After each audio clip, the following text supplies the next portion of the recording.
Au-dessus des puissances,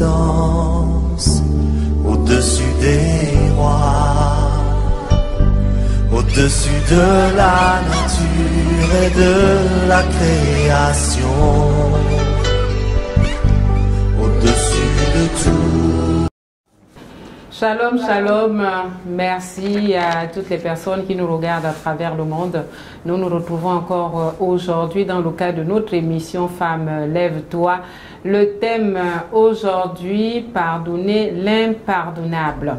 Je suis donc avec maman Marie-Pomme que vous connaissez déjà et maman Alda Makaya qui nous a rejoint aujourd'hui.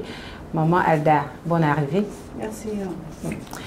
Nous sommes donc dans le cas de Femme Lève-toi. Je vous l'ai dit au début, le thème pardonner l'impardonnable. Pardonner l'impardonnable. Comment on peut définir pardonner, maman Pomme? On va droit au but. On va droit au but. Oui. Pardonner, on peut le définir comme étant le fait de, ce que j'ai dit, le fait de solliciter l'indulgence de quelqu'un qui a commis une faute, qui nous a offensés. Le fait de solliciter l'indulgence de quelqu'un qui nous a offensés. Quelqu'un nous a offensés. Quelqu'un nous a fait du tort. Quelqu'un nous a fait du tort et la personne voudrait, vient s'excuser. Est-ce que nous acceptons cela? Le fait de solliciter l'indulgence de quelqu'un qui nous a fait du tort. Ou bien que nous avons aussi offensé. Offensé, oui. Oui, comme voilà. Oui. C'est un peu réciproque. Réciproque, hein, oui. Maman Alda? Oui, c'est réciproque. Oui. Je m'accorde avec maman Pomme. Pardonner aussi également veut dire liberté. Être libre. Parce que lorsque l'on pardonne, on est libre. En fait, c'est comme une délivrance qui s'exprime. Je vais ajouter quelque chose. Oui. Pardonner, dans le thème pardonner, c'est que l'offense ne doit plus être recensée, ressassée. Donc, Considérer. Donc, nous oublions, comment on peut dire, nous effaçons. Donc, la relation revient comme d'habitude. Avant la relation qui était là avant l'offense. Donc, lorsque là où il y avait déjà trouble et tout, division, lorsque vous pardonnez, les choses reviennent comme avant. Donc, effacez vraiment cette offense. Le tort que vous avez fait, vous oubliez cela.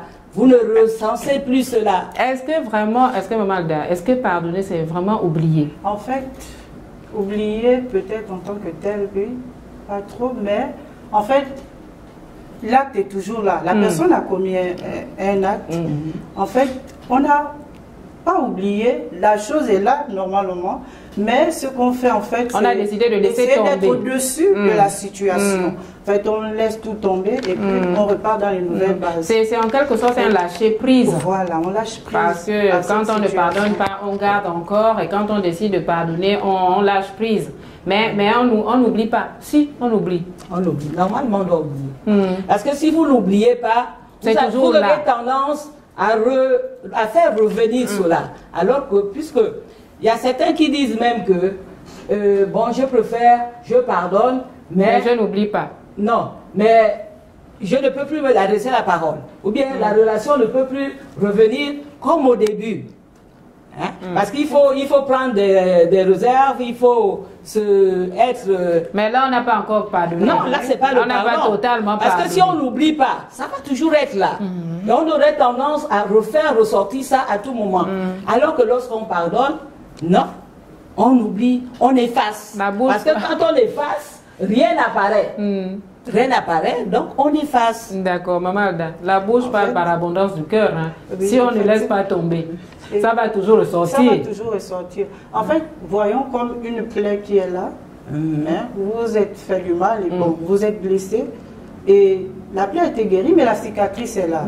Vous voyez, non, c'est comme exemple, quelqu'un qui vous a dessus. Vous êtes conscient que la personne vous a dessus. Vous êtes conscient. Mais en fait, vous pardonnez la personne, vous êtes au-dessus de la situation. Vous ne voyez plus la situation quand vous êtes en face de la personne. Parce que quand la personne n'est pas pardonnée, en fait, quand vous n'avez pas pardonné à une personne, vous êtes même gêné d'être avec la personne. En fait, vous avez du mal à être dans sa présence.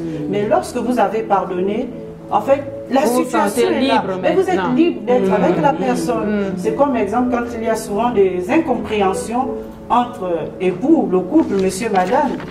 Lorsqu'il y a des incompréhensions, souvent la chose est là, quelqu'un peut balancer une parole qui pourra vous frustrer.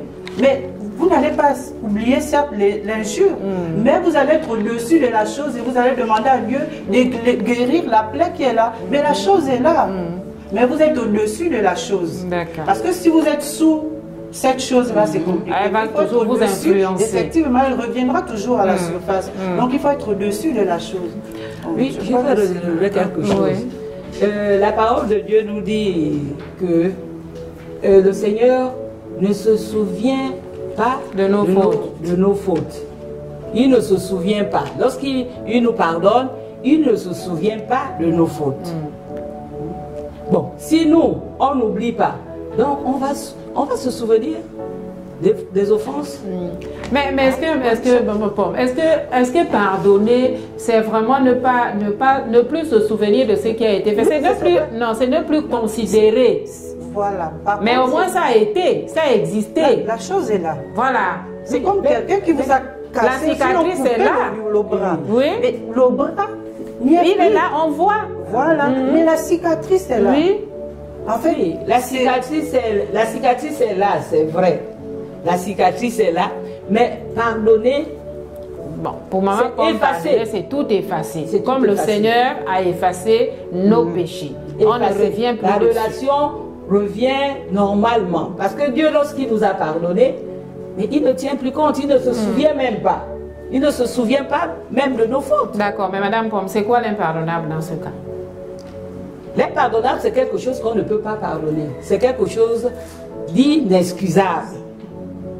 C'est quelque chose, l'impardonnable, le mot impardonnable veut dire quelque chose qu'on ne peut pas pardonner, quelque chose qui est inexcusable.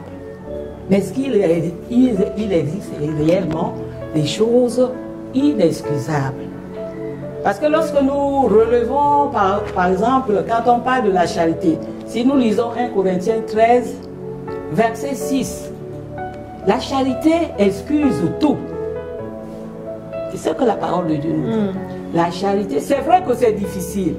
Il y a des choses que nous vivons vraiment. Ah, mais à vous entendre parler, maman, c'est comme si tout était facile. Mais oui, mais parce que moi, je ne marche plus selon la chair. Je marche selon l'esprit. Est-ce que tout le monde marche selon l'esprit? Non, mais il y a quand même des personnes qui marchent. C'est pour cela que je dis vraiment normalement. Qui marche, qui tombe, qui marche, qui tombe. Mais à vous écouter, c'est comme si vraiment on était tout droit au ciel là. Le pardon, comme disait maman Ada, est une puissance qui libère.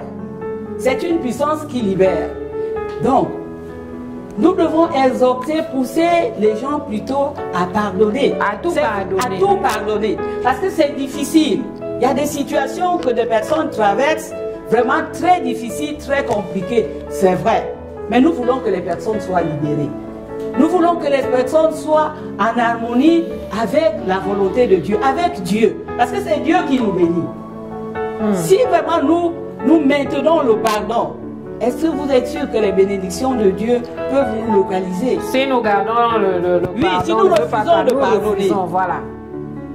Donc c'est vrai que c'est difficile, il y a des événements, il y a des situations assez compliquées que des personnes vivent dans leur famille, dans leur foyer, mais la volonté parfaite de Dieu, c'est que nous puissions tout pardonner. Maman Alda, nous devons tout pardonner. Qui pardonne? Enfin, je ne sais pas. Qui pardonne normalement? J'aimerais revenir aussi dans l'impardonnable. Ramenez-nous un peu sur terre, parce que là, maman Pomme, c'est le ciel. Il n'est pas divin. C'est le pardon. Parce qu'en fait, l'impardonnable est humain. Mais Dieu pardonne tout. Vraiment, rien n'est au-dessus de Dieu. Vraiment, Dieu pardonne tout. Prenons exemple le cas d'une femme. Son mari va commettre l'adultère. C'est quand même un cas assez difficile. Et en commettant l'adultère, Ah, c'est source de divorce. Hein. Effectivement, selon les hommes. Ah, oui. Et cet homme va porter un enfant. Même la Bible aussi, on a dit qu'à cause de l'infidélité, on peut divorcer. Enfin, je ne sais pas, hein, peut-être je ne connais pas bien Maman Alda. Ok, donc vraiment dans ce cas de figure, ce sera compliqué pour la femme. Naturellement et humainement parlant, c'est compliqué. C'est vraiment difficile parce que c'est pas facile en fait de voir une femme, son mari aller avec une autre femme. Et quand le cas va arriver, Maman Sarah la situation, voilà, c'est ça vraiment difficile. Mais moi je crois qu'il est possible. Il n'y a pas l'impardonnable. En fait, l'impardonnable n'existe pas. Et j'ai essayé de pousser un peu ma réflexion. Je fouillais le dictionnaire biblique. Et là, à l'intérieur, il n'y a pas l'impardonnable. Il n'y a que le pardon et autres. Parce que le pardon est divin et tout est possible. On peut toujours pardonner par la grâce de Dieu. Et qui pardonne? C'est réciproque. Hein?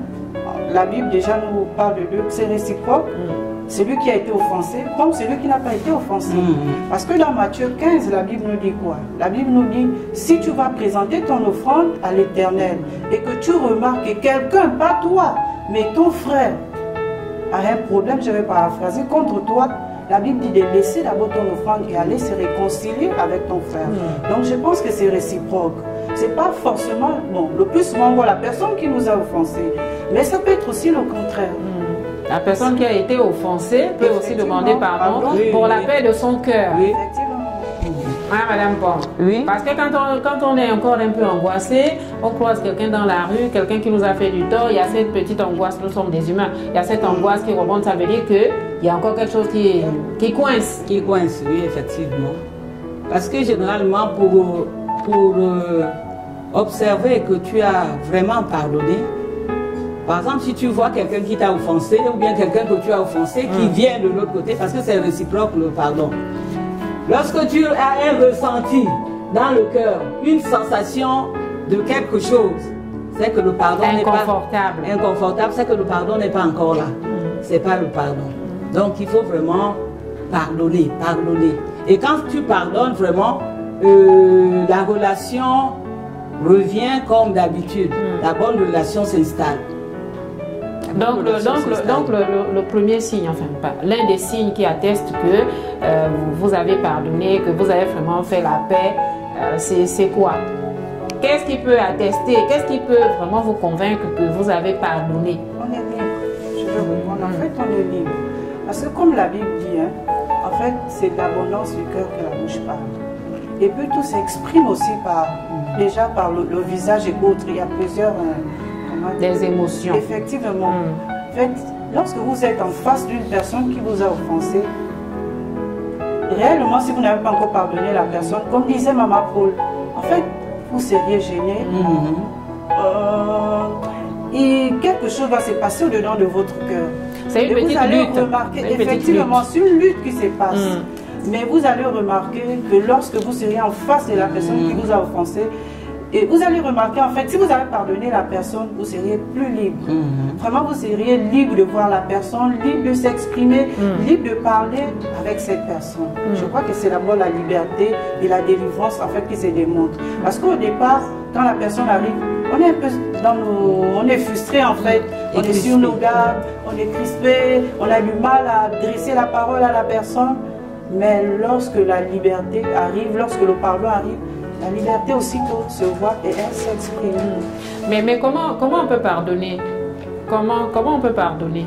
Comment pardonner quelqu'un qui nous a fait du tort? Je prends l'exemple parce que j'essaie un peu d'écouter les unes et les autres. Il y a des femmes qui traversent des moments difficiles dans leur foyer, certaines qui ont été maltraitées, malmenées. Il y a des conjoints qui ont même eu des enfants avec des belles-sœurs, avec des belles... Comment la femme au foyer peut arriver à supporter, gérer, pardonner, on va dire l'offenseur, et vivre dans la même maison, sous le même toit? Vraiment, comment y arriver? Effectivement, c'est des situations assez compliquées. Oui. Pardonner, c'est un acte de courage. C'est un acte de courage. Donc, vraiment, pour faciliter cet acte, je crois que nous devons nous attacher aux promesses et aux avertissements de Dieu. C'est-à-dire? Faire ce que la parole de Dieu nous demande de faire. Par exemple, la parole de Dieu nous dit de pardonner. Bon, oui, pardonnez ceux qui vous offensent. Dieu nous demande, parce que Jésus est même le maître du pardon. À la croix, dans Luc, je crois 13, il a dit à son Père, pardonne-leur car ils ne savent pas ce qu'ils font. On considère que la personne qui nous a offensés ne savait pas ce qu'il faisait. Donc, nous devons nous attacher à la parole de Dieu, aux avertissements de Dieu. Parce que nous savons, il nous dit également, la parole de Dieu nous dit également que si vous ne pardonnez pas, moi aussi je ne vous pardonnerai pas. Et nous savons que lorsque le Seigneur ne nous pardonne pas, nous sommes comme dans des séparés. Nous sommes dans des prisons. Nous ne pouvons pas être épanouis. Nous ne pouvons pas bénéficier des promesses de Dieu. Donc ça, il faut réaliser ça. Ça va te pousser à pardonner facilement. Mais sinon, c'est compliqué. Oui, mais maman, vous avez dit tout à l'heure qu'on pardonne l'offenseur parce qu'on considère que l'offenseur ne savait pas, il est dans l'ignorance. Oui. Mais maman Alda, dans l'église, on n'est pas dans l'ignorance. Mais pourtant, dans l'église, il y a des personnes qui retiennent encore le pardon. Oui, bon. En fait, nous sommes déjà différents. Et puis, la grâce, c'est Dieu qui nous pardonne. Et c'est un peu compliqué. Donc, la transformation aussi se fait au fur et à mesure. C'est vrai qu'il y a des personnes qui comprennent vite et il y a des personnes qui comprennent lentement. Et le Seigneur, en fait, ce qu'il veut, c'est la perfection. Et la perfection n'arrive pas aussitôt, mais c'est au fur et à mesure, elle se travaille. Elle se travaille, se travaille. C'est vrai que dans l'église, nous sommes des humains. Mais souvent, c'est un peu compliqué quand ça se passe entre nous dans le cadre chrétien, parce qu'on se dit, bon, ailleurs quand même, et quand on voit ces choses dans notre cadre, c'est un peu compliqué. Mais moi, je crois que pour pardonner, il faut d'abord accepter d'abord et vraiment, comme disait maman, il faut être humble aussi. Il faut être humble et il faut savoir aussi que c'est le Seigneur qui nous a d'abord pardonné. Le Seigneur nous a pardonné et nous sommes condamnés, en fait, je peux le dire, condamnés à pardonner aussi les autres. Mais on ne pardonne pas parce que le Seigneur nous a pardonné, nous devons aussi pardonner. Je prends un exemple, le monsieur qui arrive, femme soyez soumise, la femme n'est pas soumise, et puis ça y est, ça crée des conflits. Qui pardonne en premier? Bon, moi je crois. Et puis c'est pas venir plaquer, bon je te pardonne parce que tu as... Et puis non. Non. Il y a quand même une démarche. Effectivement, il y a une démarche. Prenons exemple le cas de nous sommes enfants, le cas d'exemple de couple. Le pardon, c'est vrai que n'arrive pas, comme je disais, nul n'est parfait. Personne n'est parfait. Il y a des gens qui écoutent vite et des gens qui sont vraiment très lents. Et puis, c'est comme dans l'église. Il y a des gens, même quand ils se convertissent, tu as l'impression qu'ils se convertissent depuis. Vraiment, le changement s'est fait instantané. Mais pour d'autres, c'est avec le temps. Et moi, je crois qu'il faut d'abord de la patience. Vraiment, il faut patienter. C'est vrai que, aller du coup, exemple, prenons le cas de, comme je disais, le couple. Et je crois qu'il faut d'abord de la patience pour l'homme ou pour la femme. Il faut patienter et d'abord comprendre c'est quoi d'abord le pardon. C'est quoi d'abord le pardon? Et il faut d'abord se pardonner soi-même. Parce que quand on est blessé, c'est bon voir l'autre, mais on est d'abord nous-mêmes blessés. Il faut d'abord se guérir personnellement avant de pouvoir aller vers l'autre. Parce que si on n'est pas guéri, quand on ira, ce sera la catastrophe. Et moi, je crois qu'il faut d'abord être guéri. Et celui qui est capable de guérir, c'est le Seigneur. C'est pourquoi, si on a le Seigneur en nous, au-delà de tout, vraiment, le Seigneur nous donnera la force de pardonner. Parce que de nous-mêmes, vraiment, nous ne pourrions pas, mais la force nous vient de Dieu. Donc, en fait, pour pardonner, il faut être rempli d'amour aussi. Il faut être rempli d'amour. Il faut être rempli d'amour. Il faut être humble. Il faut être patient. Il faut être patient. Parce qu'aussitôt, tu peux arriver demander pardon à ton frère ou ta soeur, mais la personne pourra faire de ça dépend, la personne, effectivement. Mais ce sera encore compliqué. Et c'est là où il faut patienter. Il faut patienter, je crois qu'il faut prendre le temps, il faut patienter, il faut prier et après repartir vers la personne. C'est ce que la Bible nous dit. Madame Paul? Oui, je voudrais ajouter quelque chose par rapport au frère ou à la soeur qui est offensée. La parole de Dieu nous dit dans Proverbe que l'affaire offensée dresse une muraille comme une forteresse. c'est que quelquefois, les personnes ne vont pas vous pardonner facilement. Facilement parce que c'est la Bible qui le dit, il y a une muraille qui est dressée, mais nous avons le Seigneur qui est capable de ramener toutes choses, ramener les cœurs. Donc, au lieu de trouver d'autres stratégies pour pouvoir le ramener, il n'y a que la prière. Nous devons prier pour que le Seigneur touche ce cœur afin que il faut d'abord prier avant d'affronter la personne qui vous a offensé. Avant et après. Il faut prier à tout moment. Il faut prier avant pour que le cœur soit disposé. Voilà, et après. Quelquefois, comme on dit qu'il régit son cœur en forteresse, donc à cause du tort qu'on a infligé, donc vraiment, quelquefois vous pouvez partir, il n'accepte pas. Il n'accepte pas le pardon. Mais il faut prier. Au lieu d'insister pour pouvoir rentrer dans d'autres conflits, il faut prier. Souvent, oui, maman Alda. Oui, j'aimerais ajouter autre chose. Souvent, il y a des personnes qui disent « Ah, je t'ai pardonné une fois, je t'ai pardonné deux fois, mais là, je ne te pardonne plus. » Mais je crois que, bibliquement, et en tant qu'enfant de Dieu, ça ne doit pas exister, ça ne doit pas être notre langage. On doit toujours s'efforcer à pardonner. Comme la Bible nous dit, hein, c'est Pierre qui pose la question à Jésus, combien de fois il faut-il pardonner? Jésus dit 77 fois 7 fois 7. Donc ça fait 490 fois. Donc on ne peut jamais compter ça. Et ce que moi je pense, c'est qu'on doit toujours pardonner. C'est que la Bible dit, on doit toujours pardonner. Parce que souvent mais est-ce qu'on doit toujours pardonner, c'est comment on doit toujours offenser? Moi, on n'est pas obligé d'offenser. En fait, mais c'est ça aussi, parce qu'il y a des personnes qui se disent... Il faut qu'il y ait une offense. Effectivement. Moi, je connais quelqu'un qui dit toujours le cœur du chrétien. On va toujours nous offenser, mais nous avons le devoir de toujours pardonner. Mais oui, mais Madame Paul, il y a des personnes aussi qui disent, comme j'ai affaire à un chrétien, en tout cas, il ne dira rien, il ne fera rien. Non, c'est comme disait Maman Ada. C'est vrai qu'on va à l'église. Et la maturité, ça s'acquiert avec, c'est progressif. Parce que lorsqu'on fait la différence entre toutes les personnes, on dit que les chrétiens, vous avez des chrétiens charnels qui ne sont pas loin des païens et des chrétiens qui sont matures. Mais ce n'est pas parce qu'on va à l'église que vous allez mélanger. Mais le cœur du chrétien qui accepte tout le temps le pardon, est-ce que ce cœur-là aussi ne peut pas favoriser l'offense? Je m'explique. La personne qui devient presque bénie, oui, à chaque fois on l'offense, pardon. On l'offense, je te pardonne. Est-ce que ce n'est pas un encouragement? Non, ce n'est pas un encouragement. Pour l'autre qui offense toujours. Non, mais on va voir un couple. Tu pardonnes. Un couple, par exemple, où la femme est toujours là en train de demander pardon. Le monsieur ne pardonne pas. Non, on pardonne pour être libre. Donc le pardon, c'est d'abord pour soi-même. Oui, c'est pour soi-même, c'est pour être libre. Donc tu fais la volonté de Dieu. Dieu te demande, pour être en harmonie, en accord avec ton Créateur, tu pardonnes pour être libre.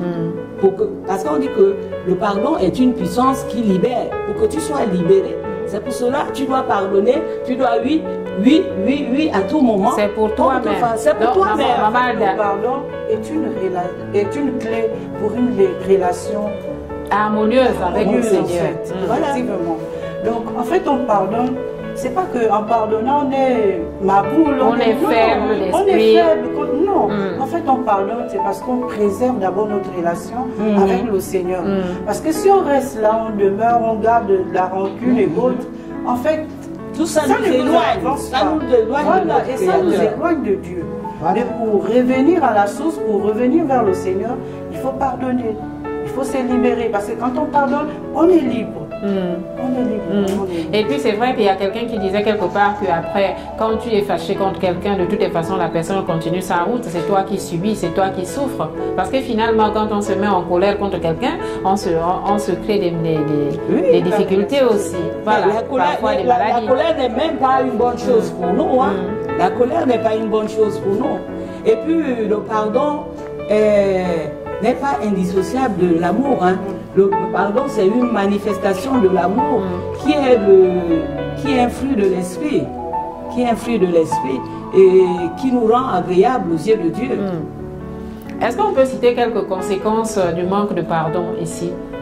Est-ce qu'on peut, quand on ne pardonne pas, qu'est-ce qui peut, d'abord, la personne qui est offensée, la personne qui offense, la relation avec Dieu, la relation avec les autres?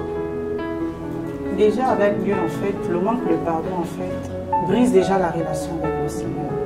Elle brise la relation avec le Seigneur, elle brise la relation avec les amis, les parents et autres. Vraiment, elle brise la relation et on saura qu'on n'a pas pardonné, comme on le disait, on peut, je crois, toujours se répéter, c'est que lorsque la personne sera en face de nous, en fait, on se sentira toujours gêné. On n'est pas libre d'être avec la personne comme auparavant. On n'est plus libre, on a du mal à confier, la confiance n'est plus, voilà. En fait, la confiance n'y est plus. Et je crois que pour faire revenir cette confiance, pour réinstaller cette confiance, il faudra pardonner. Parce que la prison, pas comme, mais c'est une prison en fait. Le manque de pardon, tant pour moi, c'est une prison. On demeure dans une prison. Et pour sortir de cette prison, je crois qu'il faut demander. Et demander aussi pardon n'est pas facile. Mais il faut prier, il faut demander la force au Seigneur. Tout est possible à celui qui croit. Madame Pomme? Oui, moi je pense que le manque de pardon nous entraîne dans des comportements comme la haine. Ce caractère nous incarne, la haine, la rancune et la colère. Donc, le manque de pardon nous fait rentrer dans la marche selon la chair. Et ces esprits-là, donc lorsque par exemple, tu ne pardonnes pas, tu es quelqu'un de colérique, tu es quelqu'un de renfermé, tu es un rancunier, tu as de la haine. Tu as même de la jalousie parce que ces esprits marchent ensemble. Et lorsque tu es quelqu'un de rempli de ces esprits qui sont mauvais, ça impacte ta famille. Ça se répercute sur tes enfants. Donc, là où tu te présentes, parce que la parole de Dieu dit que nous devons impacter. Mais toi, tu impactes quoi? Tu transmets quoi? C'est ce que tu vas transmettre, ce que tu incarnes lorsque tu ne pardonnes pas. Tu es rempli de méchanceté. Et cette méchanceté va se répandre dans tout ton entourage. Oui, mais il y a l'autorité établie qui refuse aussi parfois de demander pardon parce que la personne se dit, moi je suis autorité, donc même si j'ai une descendance, je ne peux pas me rabaisser par exemple devant mes enfants pour demander pardon. En Afrique, voir un père de famille se mettre à genoux, demander pardon à ses enfants, c'est difficile. Oui, la parole de Dieu nous demande de ne pas irriter nos enfants. Réalisons que lorsque nous irritons les enfants, nous sommes dans l'obligation de demander pardon. Parce que les enfants sont irrités. Et la malédiction, c'est de génération en génération aussi. Les enfants ont été offensés, il faut demander pardon aux enfants quand ils sont offensés. Donc, c'est pas parce que tu es l'autorité ou bien le chef de famille, quand tu offenses que... Autorité familiale, autorité ecclésiastique, autorité administrative. On se demande, ils doivent demander pardon. Quand ils reconnaissent que... Quand ils reconnaissent qu'ils ont offensé. Même quand ils n'ont pas, ils ne reconnaissent pas. Parce que personne ne connaît au nombre de l'erreur que nous faisons. Personne. Donc, c'est pour cela que vous voyez quelquefois les hommes de Dieu demandent pardon. Ils viennent à l'assemblée comme ça, ils demandent pardon. Parce que personne ne peut recenser le nombre d'erreurs que nous pouvons poser. Donc, nous devons demander pardon à chaque moment, et quand à toutes les personnes, même à nos petits-enfants. Quand un chef de famille demande pardon, on va dire à sa descendance, c'est une bénédiction. C'est une bénédiction. C'est une source de bénédiction. Oui, maman. C'est une source de bénédiction. En fait, on voit là la personne qui veut construire quelque chose de meilleur, quelque chose de durable. Parce que celui qui refuse de pardonner, bon, c'est comme un dictateur. C'est comme s'il bloquait une division. Il veut diviser. En fait, il veut diviser, il veut régner, il veut vivre que dans la méchanceté. Pour lui-même. Pour lui-même. Et il est dans une sorte de prison. Mais le pardon construit. Le pardon, en fait, même quand la relation est brisée, vous demandez simplement pardon. En fait, il y a quelque chose qui se passe dans le cœur. les choses reviennent, il y a une construction qui se produit. Donc pour un père de famille qui, et puis demander pardon ne veut pas aussi forcément dire s'agenouiller, non. Non, se rabaisser. Effectivement, non. Voilà, que la personne qui demande, excuse-moi, la personne qui demande pardon est au-dessus de l'autre. Hein. Tu te places, quand tu demandes pardon, tu te places au-dessus. Et on va dire que tu es comme, finalement, c'est Dieu qui pardonne. Voilà, donc ça t'élève en fait. Voilà, ça te lève. Parce que tu sors de l'orgueil. Tu sors de l'orgueil. Et il élève les... Alors, je vous accorde une minute, si les techniciens sont d'accord avec nous pour la fin de l'émission. Une minute. Maman Alda, pour conclure. Vraiment, j'aimerais encourager une personne qui passe par des moments difficiles. Certainement, tu traverses une situation, mais le Seigneur t'encourage cet après-midi à sortir de cette prison, à sortir de cette situation. Il est possible pour toi de demander, de pardonner à quelqu'un, quelle que soit la situation. Il est possible. Il est temps pour toi de sortir de cette prison. Maman Pomme? Oui, j'aimerais également encourager surtout les mamans qui traversent des situations assez compliquées. Elles pensent que c'est inexcusable. Mais le Seigneur te dit ce soir qu'on excuse tout. On pardonne tout. Il n'y a rien d'impardonnable. Voilà, mesdames, messieurs, nous sommes donc au terme de notre émission. Le thème pardonner l'impardonnable. Je crois que la prochaine fois, nous serons en compagnie de maman Isabelle Moine-Lélé qui nous manque sur le plateau. Merci et que le Seigneur nous garde. À très prochainement.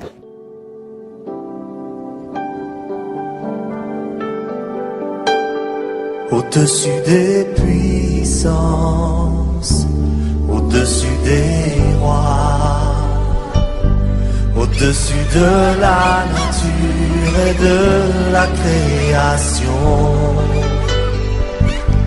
au-dessus de tout.